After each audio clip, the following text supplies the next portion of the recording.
भारत की गाथा भारत की अस्मिता, गौरव और राष्ट्रीय स्वाभिमान के लिए विदेशी आक्रांताओं से संघर्ष की महान गाथा है। बर्बर आक्रांताओं ने भारत की आत्मा पर चोट करने और भारत का अपमान करने के लिए हमारी संस्कृति और आस्था के केंद्रों को ध्वस्त किया। सोमनाथ, काशी, मथुरा और अयोध्या के मंदिरों का तोड़ा जाना आज भी भारत की स्मृतियों में जीवित है।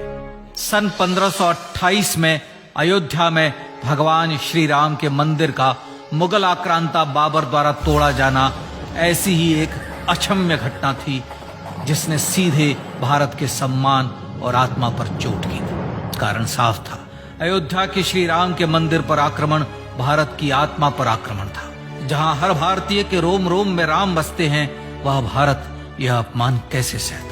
राम मंदिर पर आक्रमण भारत को आहत कर गया था। विदेशी हमलावर अपनी बर्बरता दिखाते गए और भारत अपने आत्मगौरव को फिर से पाने के लिए संघर्ष करता रहा। भारत रामलला के जन्म स्थान पर बाबर के नाम पर बने एक ढांचे को देखता और उसे हटाने का संकल्प लेकर शक्ति संजोया करता। हिंदू समाज आत्मसम्मान के रण में डटा रहा और लगातार हमलावरों द्वारा बनाए गए बाबरी ढांचे को हटाने के लिए लड़ता रहा। सरयू कई बार रक्त से लाल हुई। कभी स्थानीय शासकों ने तो कभी साधु संतों और राम भक्तों ने राम जन्मभूमि की मुक्ति के लिए अपने प्राणों की आहुति दी। 74 बार युद्ध हुए। हम कुछ मोर्चे हारे, पर रण जीतने का संकल्प कभी कम नहीं हुआ। हिंदू समाज तलवारों से रक्त रंजित हुआ, पर उसने हार नहीं मानी। उसका संकल्प अजेय था। 15 अगस्त 1947 को देश की आजादी के साथ सैकड़ों सालों से चले आ रहे इस संघर्ष में नई ऊर्जा और एक नया मोड़ आया। अचानक 23 दिसंबर 1949 को बाबरी ढांचे में श्री राम लला प्रकट हुए। हजारों राम भक्त दर्शन के लिए उमड़ पड़े। तत्कालीन प्रधानमंत्री पंडित जवाहरलाल नेहरू ने उत्तर प्रदेश सरकार को श्री राम लला को विवादित ढांचे से हटाने का आदेश दिया। उत्तर प्रदेश सरकार ने अयोध्या के कलेक्टर को यह काम दिया और यह निर्देश भी कि जरूरत पड़ने पर वे बल का प्रयोग भी करें। अयोध्या के कलेक्टर ने सरकार को उत्तर दिया कि यह नरसंहार के बिना संभव नहीं है, और फिर भी वह ऐसा चाहती है तो किसी दूसरे कलेक्टर से यह काम करवा ले। परिणाम स्वरूप रामलला की मूर्ति वहीं विराजमान रही। विवादित ढांचे को बंद कर दिया गया। केवल पुजारी को सेवा अर्चना के लिए भीतर जाने की अनुमति थी। फिर भी राम भक्त विवादित ढांचे के बाहर से प्रभु श्री राम की आराधना करते रहे। भारत के हिंदू समाज के लिए चुनौतियां और बढ़ गई। मामला अदालत में गया।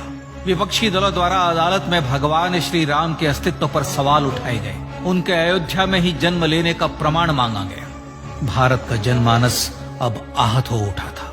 आजाद भारत में भी हिंदू समाज को अपनी आस्था और श्रद्धा के लिए संघर्ष करना पड़ रहा था। चुनौतियों के इस समय में सन 1984 में विज्ञान भवन दिल्ली में विश्व हिंदू परिषद ने धर्म संसद का आयोजन किया। इस संसद में देश भर के संतों ने राम जन्मभूमि की मुक्ति के लिए आह्वान किया और राम जन्मभूमि मुक्ति यज्ञ समिति का गठन किया।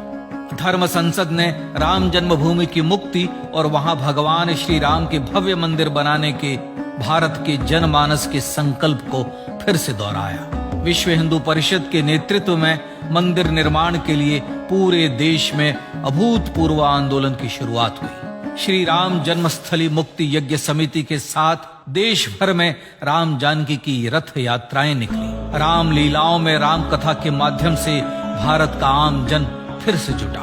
अब सबके मन में एक ही प्रण था, एक ही लक्ष्य था। अयोध्या में जन्मभूमि पर भगवान श्री राम के भव्य मंदिर का निर्माण। सन 1989 में विश्व हिंदू परिषद द्वारा गांव-गांव से रामशिला पूजन करके अयोध्या भेजी गई। 2,75,000 गांवों से रामशिलाएं अयोध्या पहुंची। भव्य राम मंदिर के शिलान्यास का निर्णय हुआ। पूज्य संत महात्माओं और हिंदू समाज के अन्य प्रमुख नेताओं के निर्णय के अनुसार अनुसूचित जाति के प्रमुख नेता श्री कामेश्वर चौपाल ने 9 नवंबर 1989 को मंदिर निर्माण का पहला पत्थर रखा। राम जन्मभूमि पर मंदिर निर्माण के लक्ष्य की पूर्ति के लिए सन 1990 में सोमनाथ से अयोध्या के लिए श्री लाल कृष्ण आडवाणी ने रथ यात्रा की शुरुआत की। देश में जन भावनाओं का ज्वार उमड़ने लगा। श्री लाल कृष्ण आडवाणी के रथ यात्रा के साथ साथ मंदिर के लिए जन समर्थन बढ़ने लगा और छद्म सेकुलरवाद बेनकाब होने लगा। इस जन आंदोलन को रोकने की तमाम कोशिशें हुई पर सब व्यर्थ हुई। विश्व हिंदू परिषद ने देशवासियों से अयोध्या में जन्मभूमि पर मंदिर निर्माण के लिए 30 अक्टूबर और 1 नवंबर 1990 को कार सेवा का आह्वान किया। परिणाम स्वरूप लाखों राम भक्त कार सेवा के लिए देश के कोने कोने से अयोध्या आए। इससे देश की एकात्मता का विराट दर्शन हुआ। कार सेवकों को रोकने के लिए उत्तर प्रदेश के तत्कालीन मुख्यमंत्री श्री मुलायम सिंह यादव ने अयोध्या में परिंदे को भी पर न मारने देने की घोषणा की। स्थितियां गंभीर हो गई। अयोध्या से 100 200 किलोमीटर दूर रेलगाड़ियां रोक दी गई। अयोध्या युद्ध भूमि बना दी गई। मार्ग बंद, रेल बंद, चप्पे चप्पे पर पुलिस। अयोध्या सैनिक छावनी में बदल गई। राम नाम पर ऐसी पाबंदी कि अर्थी ले जा रहे लोगों तक को रोका गया क्योंकि वे राम नाम सत्य कह रहे थे। लेकिन सैकड़ों किलोमीटर की यात्रा कर कार सेवक अयोध्या पहुंचने लगे। राम के गीत गाते, होठों पर हंसी और पांव में छाले लिए राम काज के लिए राम भक्त देश विदेश से अयोध्या पहुंच ही गए। कार सेवकों पर गोलियां चली। अनेक कार सेवक शहीद हुए। आजाद भारत में जन्मभूमि पर राम मंदिर के लिए कार सेवकों ने फिर एक बार अपना बलिदान दिया, पर कार सेवकों ने विवादित ढांचे पर भगवा फहरा ही दिया और इस तरह कार सेवा सफल हुई। श्री राम जन्मभूमि आंदोलन ने भारत की सुप्त आत्मा को झकझोर कर जगा दिया था। विश्व हिंदू परिषद ने फिर एक बार 6 दिसंबर 1992 को कार सेवा का आह्वान किया। राम भक्तों को कार सेवा करने देने के लिए अदालत में प्रार्थना की गई, पर अदालत ने कोई निर्णय नहीं दिया। परिणाम स्वरूप बौद्ध, जैन, सिख, स्वामीनारायण संप्रदाय, गायत्री परिवार, हर पंथ मत विचार के हिंदू एकत्र हो गए। छूत अछूत का भेद मिटा, जाति की पहचान मिटी। हम सब हिंदू, हम सब सिंधु बन गए। राम सिंधु में ज्वार उठा और देखते ही देखते 6 दिसंबर 1992 को श्री राम जन्मभूमि से बाबरी ढांचा सदा के लिए हट गया।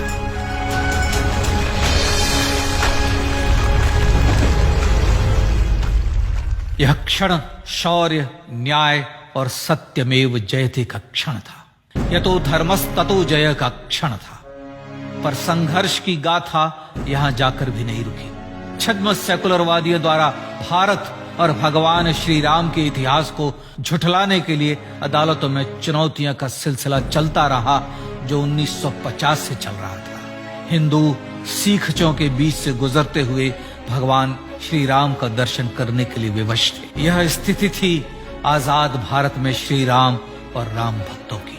पर सत्य को तो जीतना ही था। आखिरकार देश के सर्वोच्च न्यायालय के 5 जजों की खंडपीठ ने 9 नवंबर 2019 को ऐतिहासिक निर्णय दिया और यह कहा कि अयोध्या जन्मभूमि परिसर की पूरी 67 एकड़ भूमि रामलला की। और न्यायालय ने भारत सरकार को जन्मभूमि पर मंदिर बनाने के लिए एक ट्रस्ट बनाने का आदेश दिया। सर्वोच्च न्यायालय के आदेश के अनुसार भारत सरकार ने 5 फरवरी 2020 को श्री राम जन्मभूमि तीर्थ क्षेत्र नाम के ट्रस्ट का गठन किया और राम जन्मभूमि न्यास की भूमि जो सरकार द्वारा अधिग्रहित की गई थी, उसे ही नवनिर्मित न्यास को वापस दे दिया गया। 5 अगस्त 2020 को भारत के प्रधानमंत्री श्री नरेंद्र मोदी ने श्री राम जन्मभूमि तीर्थ क्षेत्र के अध्यक्ष पूज्य महंत नृत्य गोपाल दास, राष्ट्रीय स्वयंसेवक संघ के पूज्य सरसंघ चालक डॉक्टर मोहन भागवत एवं उत्तर प्रदेश के मुख्यमंत्री श्री योगी आदित्यनाथ की उपस्थिति में श्री राम जन्मभूमि पर भगवान श्री राम के भव्य मंदिर के लिए भूमि पूजन कर निर्माण कार्य का शुभारंभ किया। इस तरह लगभग 500 वर्षों से राम जन्मभूमि की मुक्ति के संघर्ष का पटाक्षेप हुआ। अपने आत्मसम्मान और राष्ट्रीय अस्मिता के लिए इतना लंबा संघर्ष विश्व के इतिहास में बेजोड़ है। श्री राम भारत की आत्मा, भारत की परिभाषा, हमारे राष्ट्रीय आदर्शों और जीवन मूल्यों के प्रतिनिधि मर्यादा पुरुषोत्तम हैं, जो हर हिंदू के होठों पर जन्म से मृत्यु तक रहे। बस यही हर हृदय में प्रार्थना होती है। राम भारतीय राष्ट्रीय स्वाभिमान और आसेतु हिमालय से समुद्र पर्यंत तक जन जन को एकात्मता के बंधन में बांधने वाले रक्षा सूत्र है। अयोध्या स्थित श्री राम जन्मभूमि पर बाबर का हमला वास्तव में भारत के स्वाभिमान और राष्ट्रीयता पर हमला था। प्रधानमंत्री श्री नरेंद्र मोदी द्वारा श्री राम जन्मभूमि पर राम मंदिर का पुनः निर्माण न केवल बाबरी मानसिकता का पराभव है, बल्कि संपन्न, सुखी, सुसंस्कृत, सर्वशक्ति संपन्न स्वराष्ट्र का सूर्योदय भी है। यह उस राम राज्य की दिशा में वह कदम है जिसकी अभिलाषा राज राजेंद्र चोल, कृष्णदेव राय, छत्रपति शिवाजी महाराज से लेकर महात्मा गांधी तक ने की थी। अयोध्या में जन्मभूमि पर भगवान श्री राम का मंदिर न सिर्फ राष्ट्रीय गौरव होगा, बल्कि वह श्री राम के आदर्शों का राष्ट्र मंदिर होगा। अब वह महान संकल्प पूरा होने जा रहा है। आइए इस राम यज्ञ, राष्ट्र यज्ञ में जिन ज्ञात और अज्ञात भारतीयों ने अपनी आत्माहुति दी है, उनका पुण्य स्मरण कर उन्हें श्रद्धांजलि दी।